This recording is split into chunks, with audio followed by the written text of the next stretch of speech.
అయినా ఆయన మీద కొడితే ఏమత్తది మీకు తీసుకొచ్చి ఇచ్చినాక? అదంతా నాకు తెలియదు. 4 లక్షల రూపాయలు నాకు ఇచ్చేయి. గట్లంటేనేవేందే? ఆ పైసలు వాడు తీసుకొచ్చి ఇచ్చినాయి కావు. ఇగో చిన్నబాబు తీసుకొచ్చి ఇచ్చిండు 1 లక్ష రూపాయలు. చిన్నబాబు ఇచ్చిన పైసలు అవి. పైసలు ఇయ్యలే, ఏమి ఇయ్యలే. ఏమో ఎప్పుడు 10-20 అవసరం పడ్డా ఆయనకే ఫోన్ చేసి అడిగేదానివి కదా, గట్లనే 1 లక్ష కూడా అడిగి ఉంటావు. వాడు నాకు పైసలు ఇచ్చిందన్న గ్యారెంటీ ఏమున్నదే? ఇప్పుడే నేను విన్నా కాదత్తమ్మా.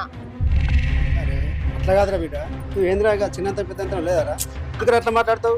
బాబాయ్ నీకు అవసరం లేదు, నువ్వు పక్కకుండా అంతే. ఏంది ఏం మాట్లాడతానదే? వాడికి అవసరం లేదని మాట్లాడతానవేంది? వాడు నా తమ్ముడు. మీరందరూ ఇంట్లోకి వెళ్ళి పోయినాక 5కు 10కి వాడు ఈడ ఆడ పైసలు తీసుకొచ్చి ఇస్తే ఇవన్నీ నేను ఎలా తీసుకుంటూ వచ్చిందే? మీరు రూపాయి ఇచ్చిండ్రా, ఆటానిచ్చిర్రా? వాడిని మాట్లాడకంటాను పెద్ద తెలిసిందంటే లే అన్న నీకు. అత్తమ్మా నాకు అవన్నీ తెలియదు, 4 లక్షల రూపాయలు నాకు ఇక అంతే. నా దగ్గర పైసలు లేవే.